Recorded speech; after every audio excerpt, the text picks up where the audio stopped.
Hi everyone, welcome back to our channel Eshwar home foods. ఈ రోజు మనం చాలా టేస్టీ అండ్ హెల్దీ అయిన క్యాబేజ్ పెసరపప్పు ఫ్రై ఎలా తయారు చేయాలో చూద్దాం. క్యాబేజ్ కర్రీ అంటేనే పిల్లలు తినడానికి అస్సలు ఇష్టపడరు కదండి. ఒకసారి నేను చేసిన ఈ ప్రాసెస్ లో చేసి పెట్టండి, పిల్లలు చాలా ఇష్టంగా తింటారు. ముందుగా స్టవ్ మీద ఒక పాన్ పెట్టుకుని ఆయిల్ యాడ్ చేసుకోవాలి. ఆయిల్ హీట్ అయిన తర్వాత హాఫ్ టేబుల్ స్పూన్ ఆవాలు, హాఫ్ టేబుల్ స్పూన్ జీలకర్ర, హాఫ్ టేబుల్ స్పూన్ సోంఫ్, కొంచెం పచ్చిశనగపప్పు, కొంచెం మినపప్పు యాడ్ చేసుకుని బాగా ఫ్రై చేసుకోవాలి. ఇవి కొంచెం ఫ్రై అయిన తర్వాత కచ్చాపచ్చా కింద దంచుకున్న వెల్లుల్లి రెబ్బలు, 3 పచ్చిమిర్చి ముక్కలు యాడ్ చేసుకుని బాగా ఫ్రై చేసుకోవాలి.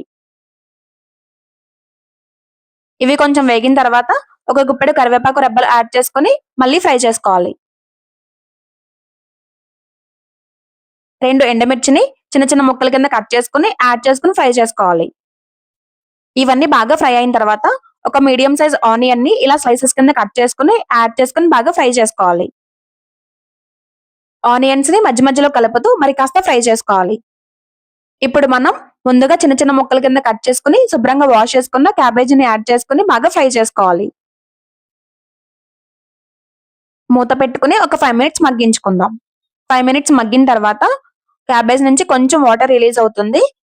ఇప్పుడు మరొకసారి కలుపుకుని ఒక పావు టీ స్పూన్ పసుపు, రుచికి సరిపడినంత సాల్ట్ యాడ్ చేసుకుని బాగా ఫ్రై చేసుకోవాలి.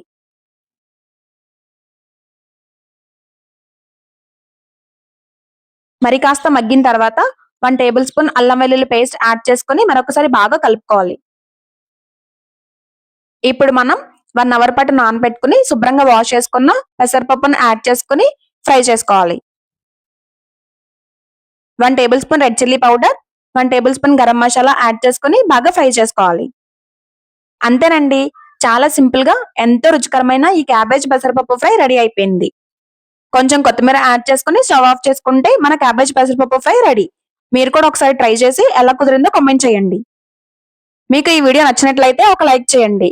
అలాగే మరిన్ని టేస్టీ అండ్ హెల్తీ రెసిపీస్ కోసం మా ఈశ్వర్ హోమ్ ఫుడ్స్ ఛానల్ ని సబ్స్క్రైబ్ చేసుకోండి.